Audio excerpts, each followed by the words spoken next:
Makanya kadang-kadang ini kan menyatakan hanya boleh dan tidak. Artinya ketika pakaian itu terkena air mani, secara hukum boleh karena air mani tidak najis. Karena kalau air mani najis, bapak ibu juga najis karena bapak ibu dibuat dari air mani. Cuma sudah tentu tetap dianjurkan untuk dibersihkan. Tetap dianjurkan untuk dibersihkan. Walaupun memang andaikan pun tidak dibersihkan, dia posisinya tidak najis. Beda dengan tadi baul, wadi, dan madi. Ini memang harus betul-betul menjadi perhatian tersendiri.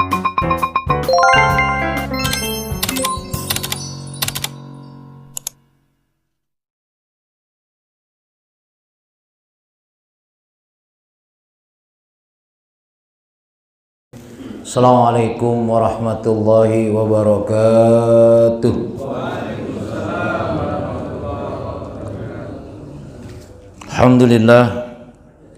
Alhamdulillahil qail fi kitabihil karim. A'udzu billahi minasyaitonir rajim.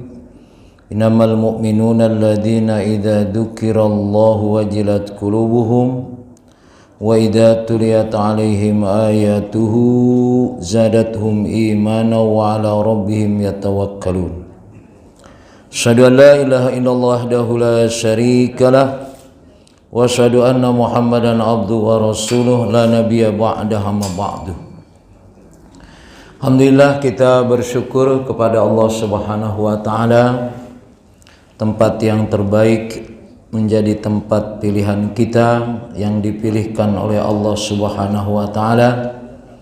Mudah-mudahan tempat yang terbaik ini, tempat yang mulia ini, Allah limpahkan segala kebaikan kepada kita. Salawat serta salam kita sampaikan kepada Nabi kita Muhammad sallallahu alaihi wasallam, Nabi yang menjadi uswah kita dalam menjalani hidup dan kehidupan ini. Jamaah yang dimuliakan Allah Subhanahu wa taala, kita lanjutkan kaitannya dengan salat, masih pada syurutus shalah. Syarat salat. Ada syarat, ada rukun. Dalam haji ada syarat, ada rukun, ada wajib. Syarat ini adalah amalan yang dilakukan di luar amalan itu. Jadi kalau syarat sholat itu misalkan wudhu, wudhu itu di luar amalan sholat. Syarat sholat ini juga ada yang berpendapat apakah syarat sholat ini juga syarat hidup. Ada orang yang nutup auratnya waktu sholat saja. Selesai sholat auratnya dibuka lagi. Ada? Ya. Ini makanya mendapat nih syarat sholat ini sebetulnya bukan hanya syarat sholat tapi syarat hidup. Artinya ketika kita tidak sholat pun misalkan, tetap kita bersih dari hadas kecil dan hadas besar. Tetap kita menutup aurat. Dan begitu berikutnya. Kita lihat ada beberapa syarat kaitannya dengan syarat sholat. Pertama, al ilmu bidukhulil waqti. Kalau belum waktunya, kita tidak boleh melaksanakan sholat. Maka lebih baik terlambat sedikit daripada belum waktunya sudah sholat. Karena ada orang yang bersegera. Ini pesawat mau jam 12 nih. Ya udah, sholat dulu dah, kita setengah 12. Ya. Karena dia pikir semangat sholatnya sih boleh. Tapi kalau waktunya belum masuk, maka itu tidak bisa menjadi bagian dari amalan sholat. Dari mana kita mengetahui waktu sholat? Nah, kalau sekarang sih sudah gampang lah. Ya. Kadang-kadang adzan aja ada di HP, adzannya ada tapi sholatnya entar dulu. Jadi jangan sampai kita melakukan sholat sebelum waktunya. Itu yang pertama. Yang kedua, at-taharah minal hadasil asghar wal akbar. Ini yang saya katakan tadi, kalau suci dari hadas kecil ya, dan hadas besar itu sebetulnya bukan hanya ketika kita sholat. Seharusnya akan lebih utama juga, walaupun kita tidak sholat tetap kita bebas atau suci dari hadas kecil, selalu wudu, dawamul wudu. Allah Subhanahu wa taala berfirman di qouli ta'ala, ya ayyuhalladzina amanu idza qumtum ilas shalah faghsilu wujuhakum wa aydiyakum ilal marafiq wamsahu biru'usikum wa arjulakum ilal ka'bain wa in kuntum junuban fattahharu. Melihat dari ayat ini, wudu itu berarti yang dibasuh cuma wajah, tangan, kemudian kepala dan kaki. Kapan ini dipakai? Kalau lagi susah air atau airnya sedikit, kayak lagi demo gitu kan, demo tuh susah air tuh. Ya, ini demo susah air, wudunya lengkap banget. Cukup mengikuti yang wajib saja. Ya. Wa in kuntum junuban fattahharu. Maka bila engkau junub maka bersuci. Alat bersuci itu air dan debu. Ya. Kalau ketika punya hadas besar tidak ada air, boleh nggak tayamum? Kan kalau punya hadas besar mandi, betul kalau pakai air.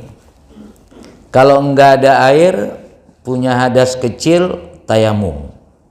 Sekarang kalau hadas besar, nggak ada air, boleh tayamum? Atau guling-guling? Hah? Ya, jadi tetap menghilangkan hadas itu dengan wudu dan tayamum, baik hadas kecil atau hadas besar.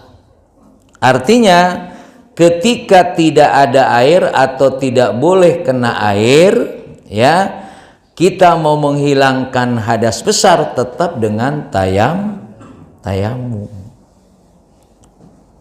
Kalau pakai logikanya nggak nyambung ya. Mandi sama tayamum kan beda. Tapi memang dalam pelaksanaannya ketika kita punya hadas besar dan tidak ada air atau tidak boleh kena air sama dengan tayamum. Tayamum itu yang dibasuh apa? Muka dan tangan doang. Ya, cukup muka dan tangan. Dengan niat yang berbeda. Kalau berarti tayamumnya menghilangkan hadas kecil itu wudu, kalau tayamum menghilangkan hadas besar berarti itu seperti kita mandi kalau pakai air. Jadi ada orang yang dimana cukup dingin. Jadi kalau dia mau mandi tidak mungkin. Padahal dia punya hadas besar. Akhirnya kalau mau bergaul dengan istrinya, dia harus ke negara lain, ke tempat lain. Untuk menghindari dingin. Padahal di tempat dingin tadi yang tidak mungkin kena air bisa tayamum. bersihnya mandinya siang. Kalau tayamum kan hadas besarnya sudah hilang. Gitu ya. Ini untuk membedakan antara alat bersuci itu hanya dua, kaitannya dengan menghilangkan hadas kecil dan hadas besar. Walaupun nanti alat bersuci lagi kaitannya menghilangkan najis, itu lain lagi. La yaqbalullahu sholata bighairi tahur.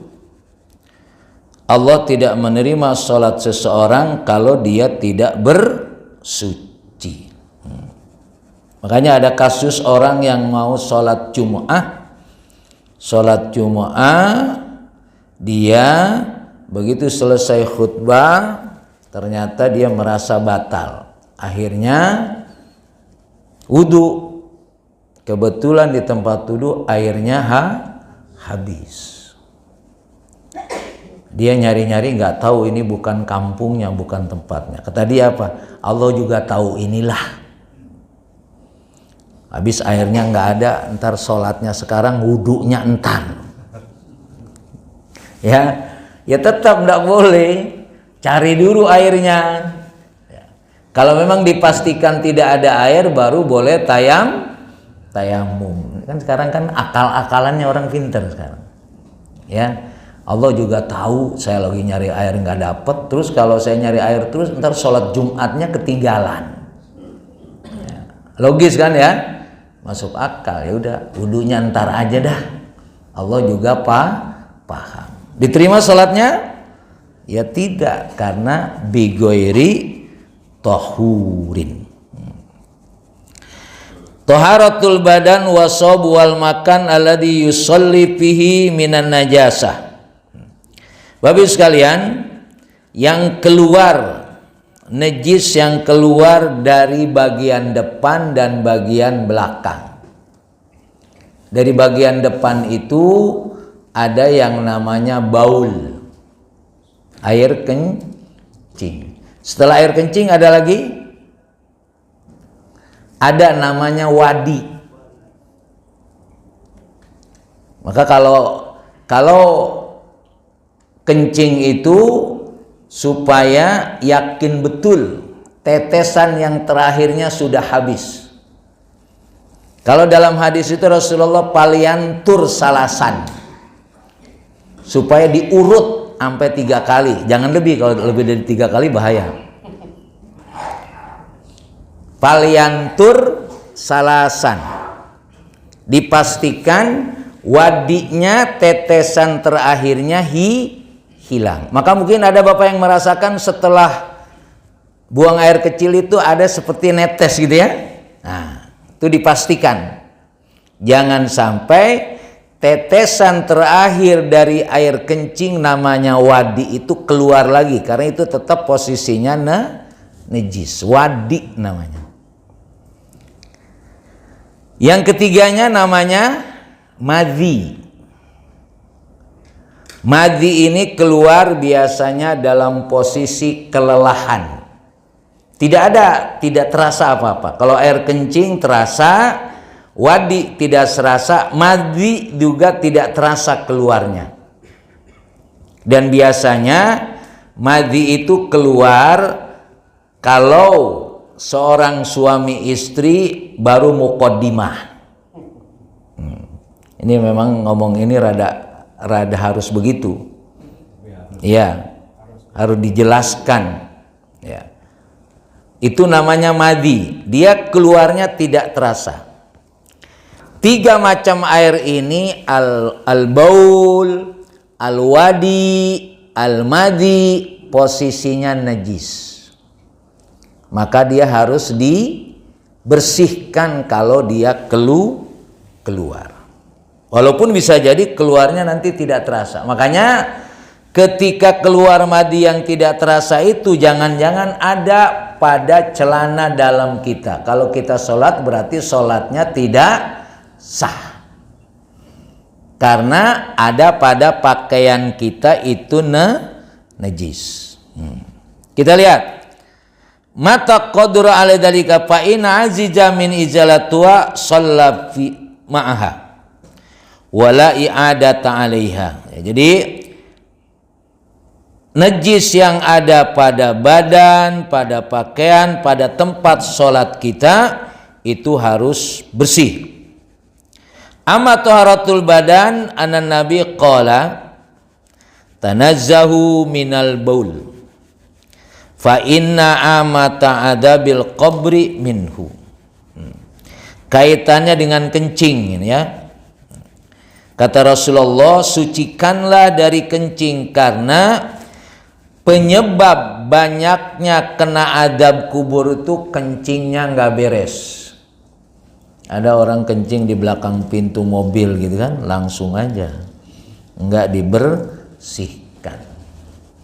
Maka ketika kita dalam perjalanan, pastikan pakaian kita ketika sholat itu tidak ada najis, terutama kaitannya dengan baul, dengan air kencing. Wa an Ali qala kuntu rajulan madzaan fa amartu rajulan ayas alan nabi lima kana ibnatau fasa'ala faqala tawaddu wagsil dzakaraka. Dari Ali dikatakan ada seseorang itu selalu keluar madhi dari. Ya.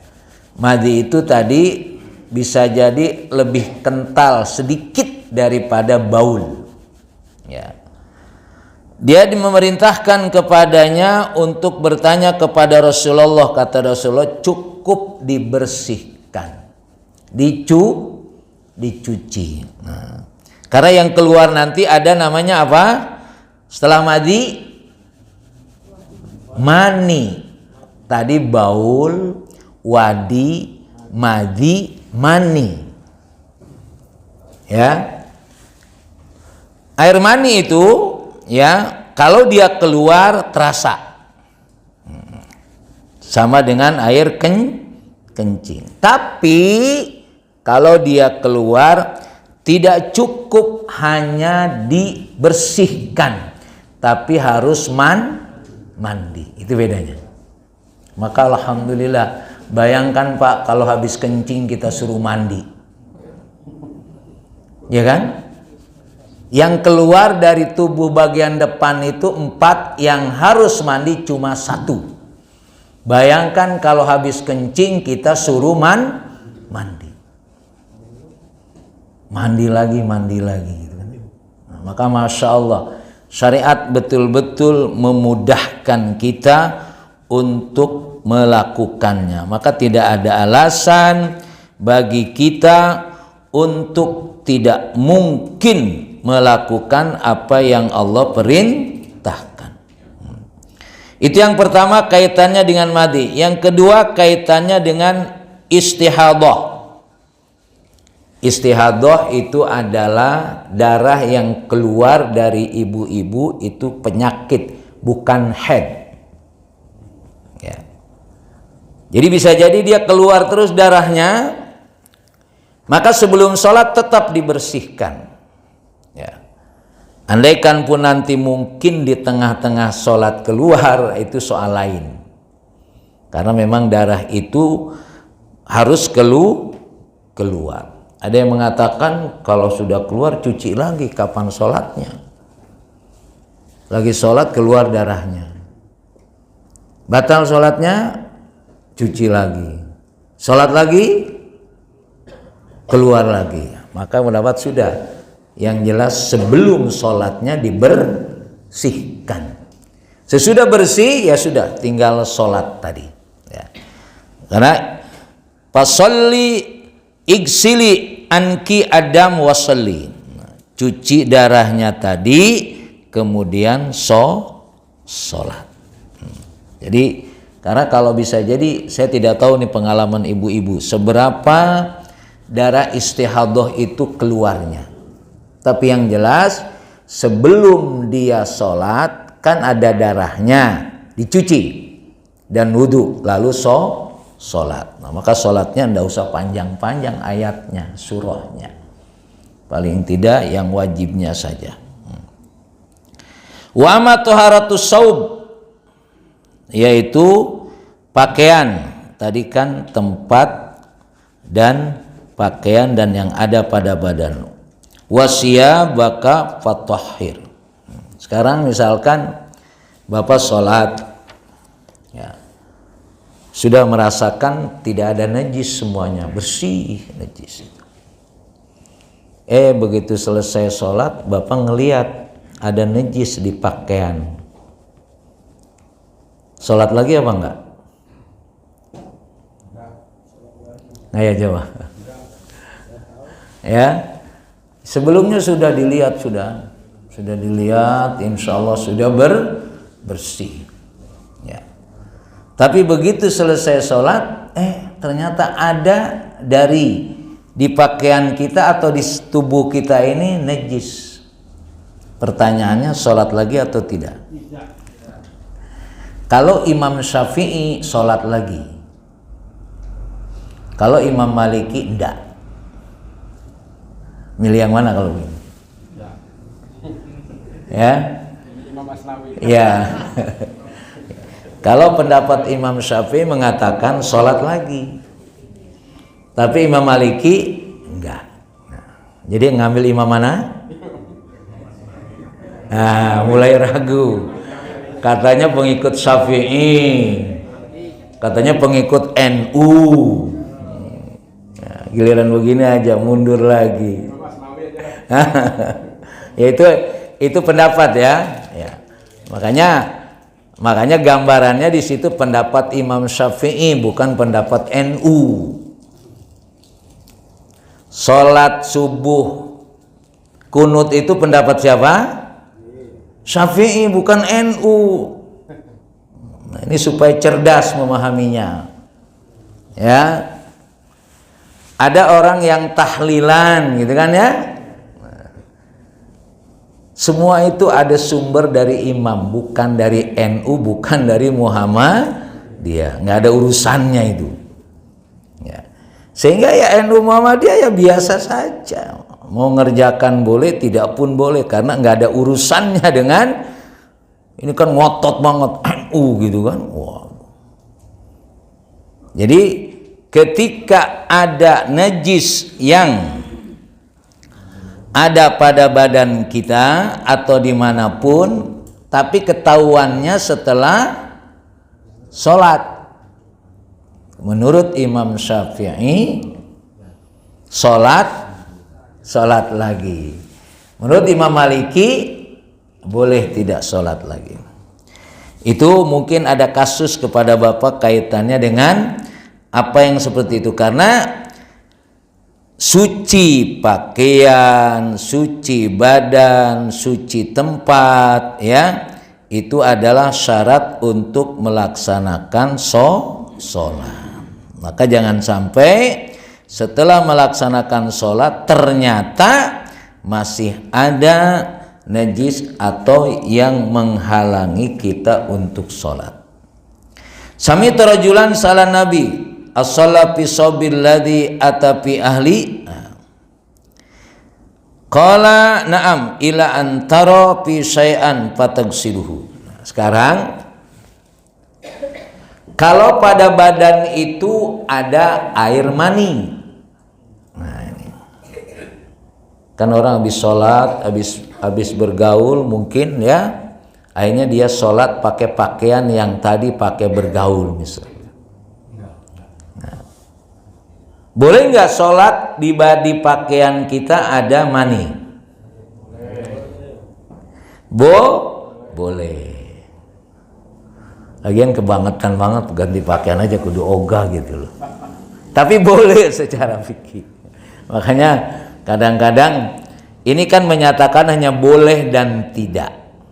Artinya ketika pakaian itu terkena air mani, secara hukum boleh, karena air mani tidak najis. Karena kalau air mani najis, bapak ibu juga najis, karena bapak ibu dibuat dari air mani. Cuma sudah tentu tetap dianjurkan untuk dibersihkan. Tetap dianjurkan untuk dibersihkan, walaupun memang andaikan pun tidak dibersihkan dia posisinya tidak najis. Beda dengan tadi baul, wadi dan madhi. Ini memang harus betul-betul menjadi perhatian tersendiri, ya.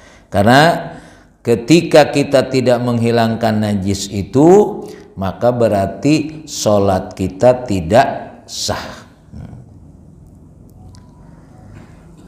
Karena Nabi yusalli fi saub alladhi yujami' fih. Qalat na'am idza lam yakun fihi adha. Ya. Jadi ada pertanyaan kepada Ummi Habibah, apakah Nabi memakai pakaian yang pakaian itu bisa jadi ketika itu dipakai bergaul dengan istrinya? Dikatakan iya. Idza lam yakun fihi adha. Ya.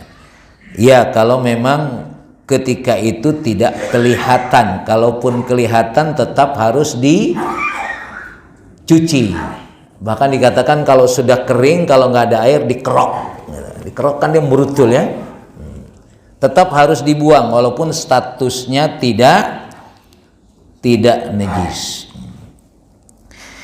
Kasus yang lain, ini kaitannya sebelum sholat. Wa an Abi Sa'id annahu shalla fa khala'ana alaihi fa khala'an nas ni alihim falaman sarafa qala lima khala'tum qalu ra'ainaka khala'ta fa khala'na fa qala inna Jibril atani fa akhbaroni anna bihima khabasan fa idza jahadukum al masjid falyuqallibna alaihi wal yandur bihima fa in ra'a habasan falyamsahu bil ardi sumali yusalli bihima. Karena bisa jadi kalau orang dulu itu kan tidak seperti sekarang ini ya.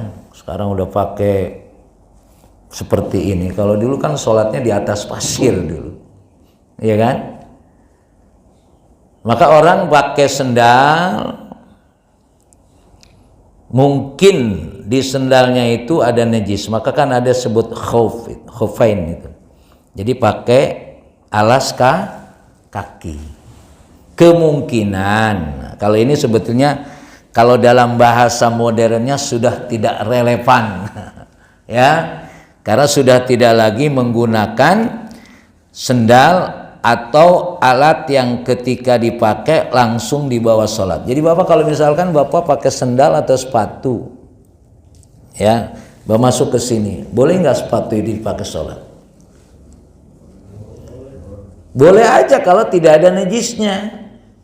Nah, intinya kan kalau tidak ada najisnya. Cuma kan sekarang tidak mungkin kita pakai sepatu, walaupun sepatunya mahal baru, ya. Tidak ada najisnya, tetap saja itu tidak menjadi adat, tidak menjadi kebiasaan. Walaupun sepatu saya bersih kok, tidak najis kok, gitu kan? Lalu Bapak sholatnya pakai sepatu, boleh saja, cuma tidak menjadi kebiasaan. Ya, mungkin nanti pada zamannya nanti kalau orang udah malas buka sepatu buru-buru dah, ya.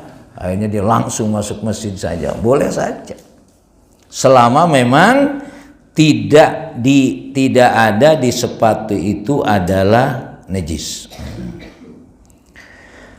Anal musalli tadakhala fi shalah wa huwa mutalabbis binajasah ghairu alim biha aw nasiyan laha summa alima bi asna shalah fa inna yajib ali izalatuhuma summa yastamiru fi sholati wa yubna ala ma shalla wala yadata alaihi. Nah, ini yang saya katakan tadi, ketika Bapak sholat, ya, tapi setelah sholat ternyata ada najisnya.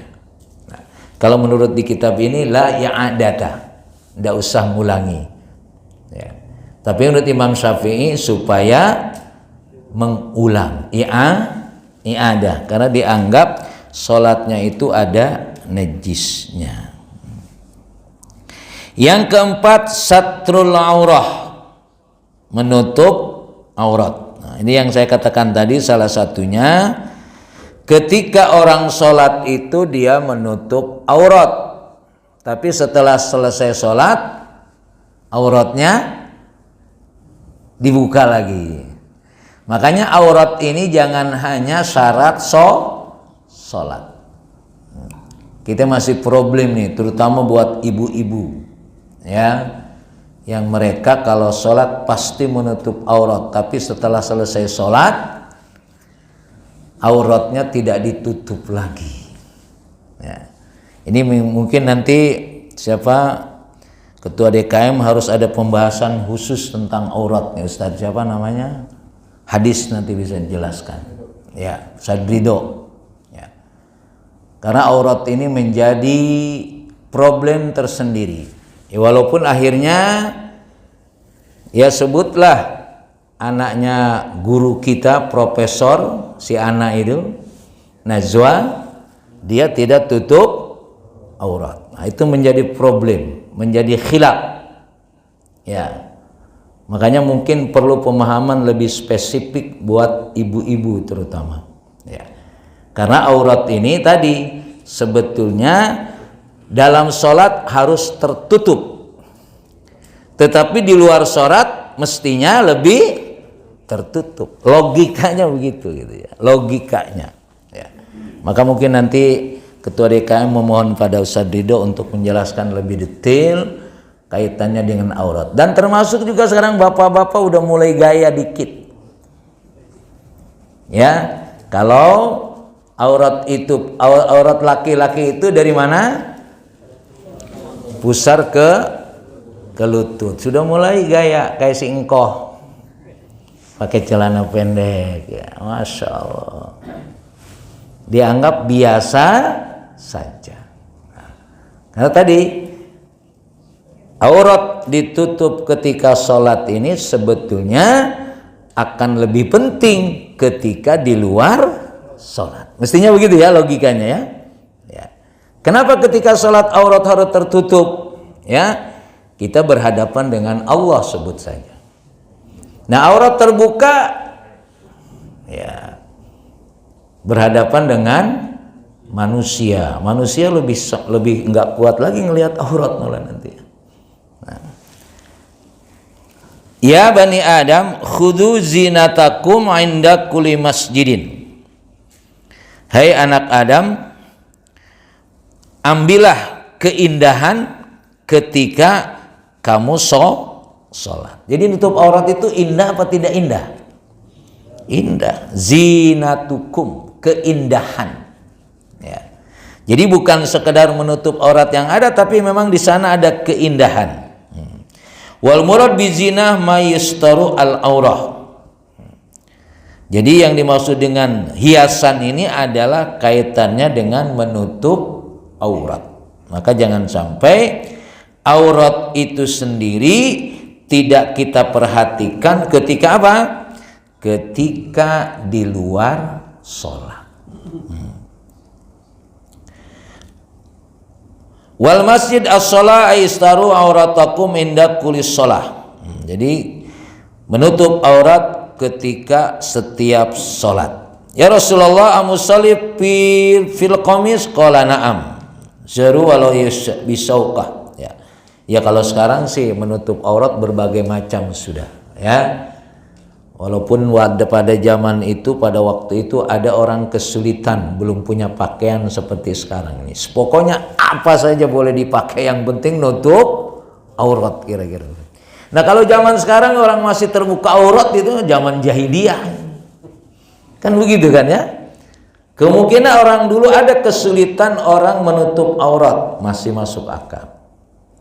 Sekarang masih ada orang yang berani membuka aurat, berarti itu sudah ya zaman jahiliyahnya luar biasa. Nah, ini memang karena memang kaitannya aurat ini syariat, hukum, masih sering terjadi perdebatan. Maka seharusnya kan aurat ini dampak dari membuka aurat itu seperti apa? Ya jelas kalau di dalam syariat harus kita yakini Kalau sesuatu yang dilarang itu mesti ada dampak buruknya. Walaupun kita belum tahu pasti dampak buruknya seperti apa. Maka mengatakan wa ma atakumur rasul fakhuduhu wa ma nahakum anhu fantahu. Kalau apa yang dicontohkan, apa yang diperintahkan, kerjakan. Yang dilarang, tinggalkan. Jangan nyari-nyari alasan dulu lah kira-kira. Ya, kalau nyari-nyari alasan, terlalu banyak alasan yang ada pada kita. Pokoknya kalau larangan, tinggalkan. Kalau perintah, kerjakan. Kadang-kadang di lampu merah berhenti gitu kan. Karena lampu merah suka lewat nggak kita? Lewat gitu kan. Yes, pokoknya nggak ada mobil sih gitu.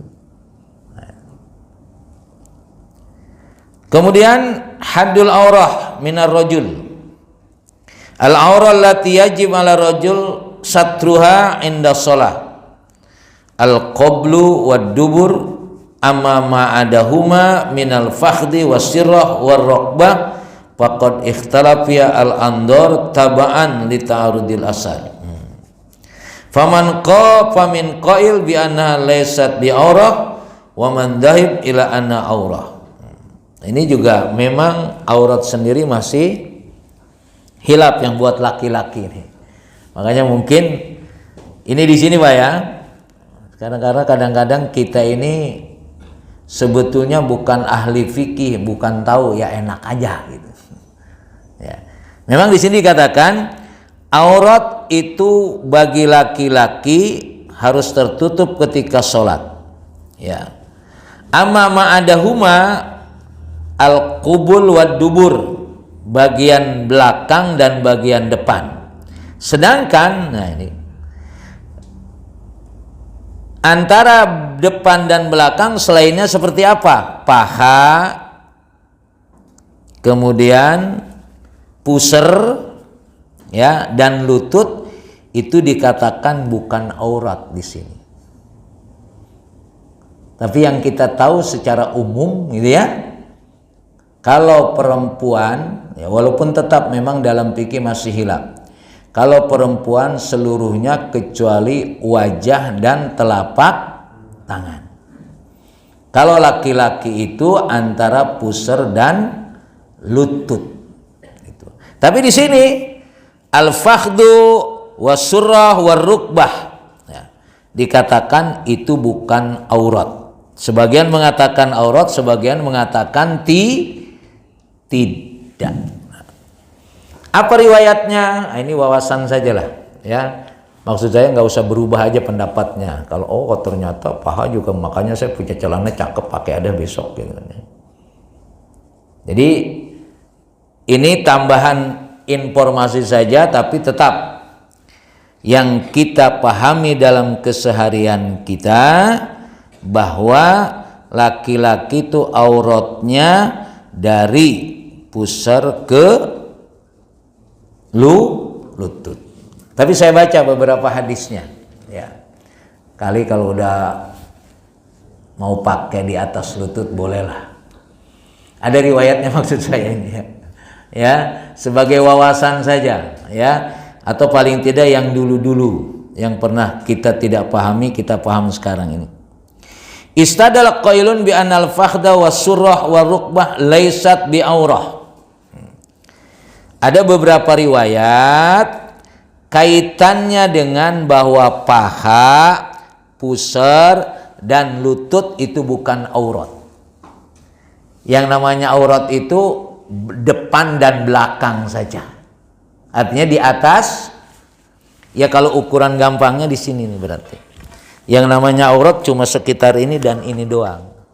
Kalau kesininya ini tidak aurat. Ini menurut apa yang ada di kitab ini, tapi saya tetap nggak usah berubah ya pendapatnya, ini tambahan saja.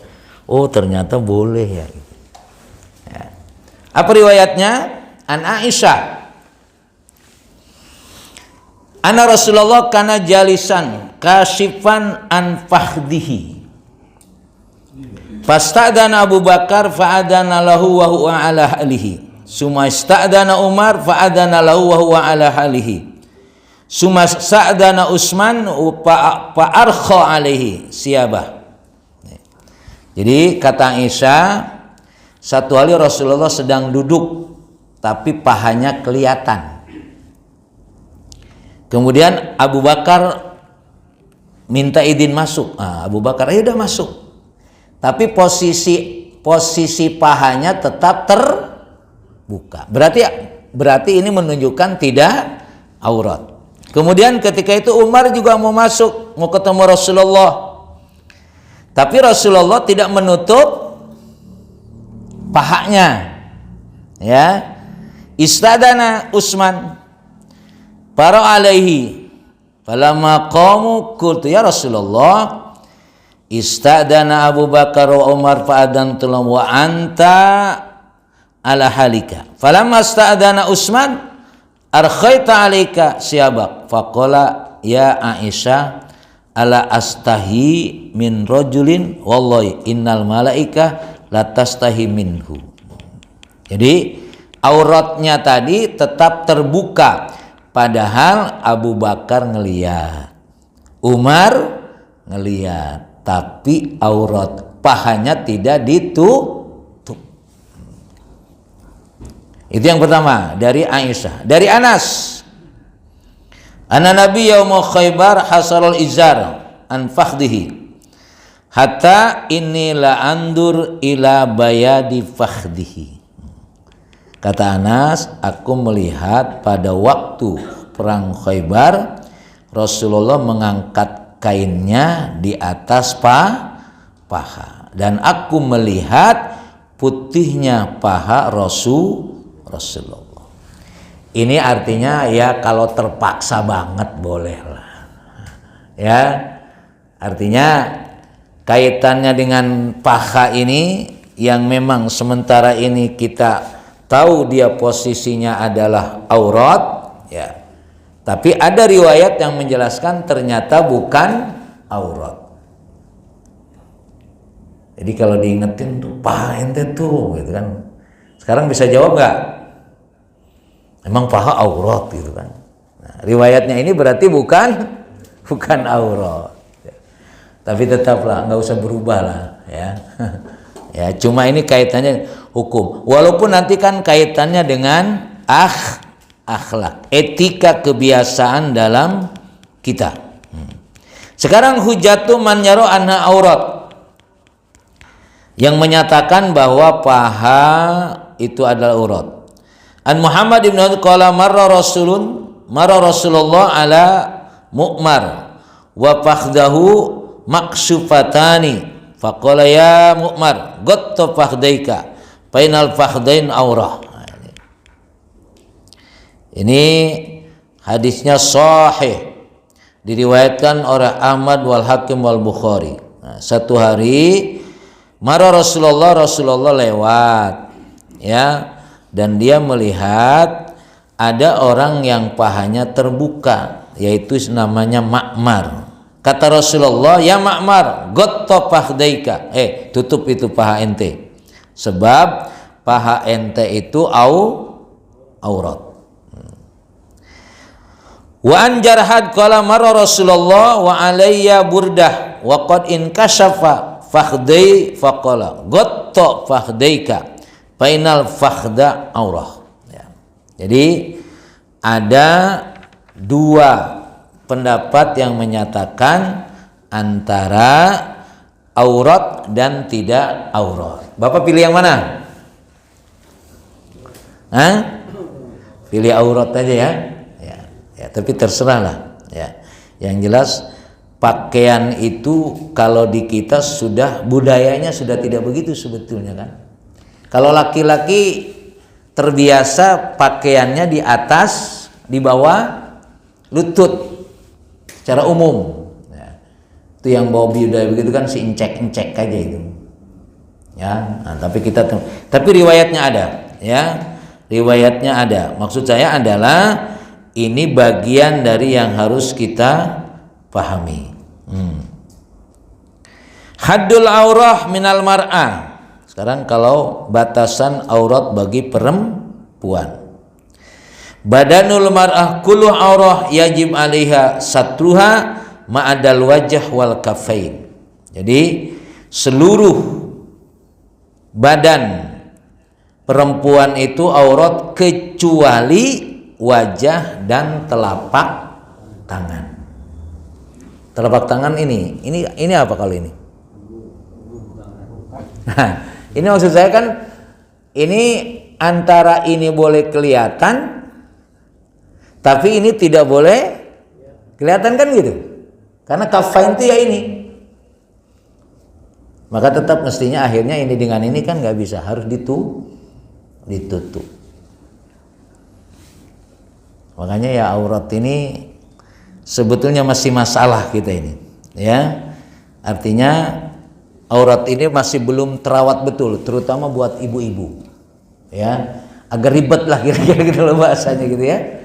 Karena tadi yang boleh cuma wajah dan dua telapak tangan. Wala yubdina zinata ila ma dhahara minha. Ya, itu beberapa hal karena biasanya perempuan itu menampilkan hal-hal yang sifatnya aurat. Ya. Maka sebetulnya obat kurap aja itu iklannya perempuan. Kurap itu kan bagian dalam, mestinya ya laki-laki dikit, ini perempuan lebih menarik. Karena maaf perempuan memang mudah dijualnya, kaitannya dengan aurat, sangat mudah betul. Ya. Layak bolu salata haid ila bi khimar. Ya, ini kaitannya dengan menutup aurat. Saya kira tidak terlalu rinci, kalau terlalu rinci nanti kelamaan ini, ya. Karena ini sudah menjadi ilmu yang umum, hanya kita menegaskan saja. Ma yajibu minas siyab wa ma yastahibu minha. Al wajib minas siyab ma yastur al aurah.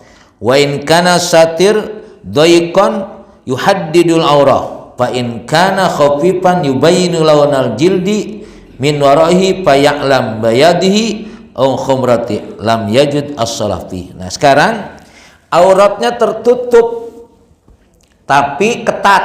Nah, ini masalah ya. Auratnya tertutup tapi ketat, itu sama saja seperti membuka aurat. Ya.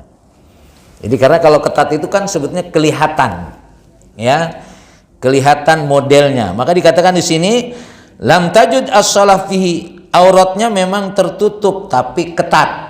Maka posisinya seperti dia tidak menutup aurat.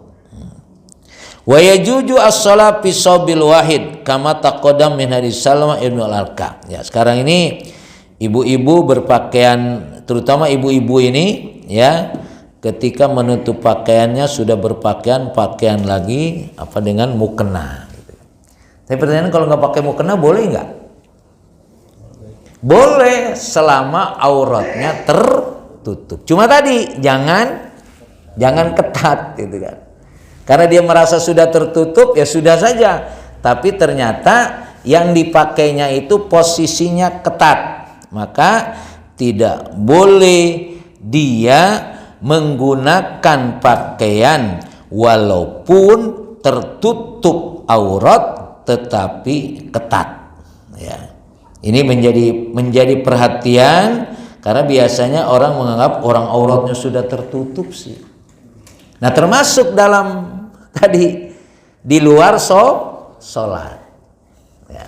Termasuk di luar sholat. Makanya ini kalau kita jadikan penutup aurat ini bukan hanya waktu sholat, berarti ketika di luar sholat auratnya tertutup tapi ketat. Nah, itu menjadi masalah. Ya, saya tidak tahu tuh kalau yang pakaian begitu memang biar kelihatan atau apa, nggak tahu dah ya. Ya, kelihatannya sih auratnya tertutup tapi ketat. Nah, berarti sebetulnya kalau itu digunakan ketika sholat maka sholatnya tidak sah. Karena dengan pakaian ketat tadi walaupun tertutup aurat berarti posisinya masih seperti kelihatan auratnya. Bima ta'riful kiblah. Sekarang kita sholat menghadap kiblat. kiblat. Kullu baladin lam lau adillah tukhtassu bi yu'rafu bi al-qiblah. Wa min dzalika al-maharib allati nasibuha al-muslimun fil masajid wa kadrika baitul ibrah. Nah, untuk mengetahui arah kiblat kita secara umum ngadepnya kemana? Ke barat. Karena memang kalau diteliti betul, jangan-jangan ibu-ibu atau bapak yang suka sholat di rumah tuh nggak ngadep kiblat secara posisi yang sebenarnya. Memang dalam fikih itu kan kita arah kiblat itu posisinya di barat, itu arah kiblat yang ada di kita. Nanti kan bahasanya kita kalau sholat, kalau bapak sholat di Masjidil Haram ngadep mana? Ngadep mana aja gitu kan. Yang jelas itu namanya ainul kiblah, karena kiblatnya kelihatan. Ya. Nah kalau kita di sini namanya jihah, mengarah. Nah mengarah ini sebetulnya juga harus ada kepastian. Maka kita gunakan apa yang namanya alat untuk mengukur itu. Ya. Makanya kalau masjid ini sudah diukur dengan apa namanya? Kompas gitu ya. Nah, itu namanya bussolah. Itu memang sudah dipastikan. Tapi tetap kita posisinya menghadap. Makanya di dalam kaitan niat juga kita menghadapnya kiblat. Nah, ini memang tidak dulu pernah terjadi kan, adanya katanya perubahan arah kiblat gitu ya kan? Terjadi perubahan arah kiblat sampai Masjid Surabaya itu Al-Falah aja mau dibongkar katanya kan? Ya. Terjadilah perbedaan ikhtilaf itu. Arah kiblatnya arahnya sudah tetap sama, mungkin rada miring dikit saja kira-kira gitu. Ya. Cuma memang ini tetap harus dipastikan. Kalau mungkin ditarik garis lurus kira-kira nyampe nggak ke Ka'bah gitu kan? Itu terlalu sulit menghadapinya karena kita pahami dalam Islam itu sederhana sekali. Ya. Tapi tetap arahnya menghadap kiblat. Saya kira ini ya yang bisa sampaikan ini secara detail memang nanti ini penegasan saja ya supaya jangan sampai amalan-amalan keseharian kita ini masih ragu. Pastikan Pak Bapak dalam melaksanakan ibadah ini memang sudah memenuhi syarat dan rukun dan begitu berikutnya. Wallahu a'lam bishawab. Assalamualaikum warahmatullahi wabarakatuh.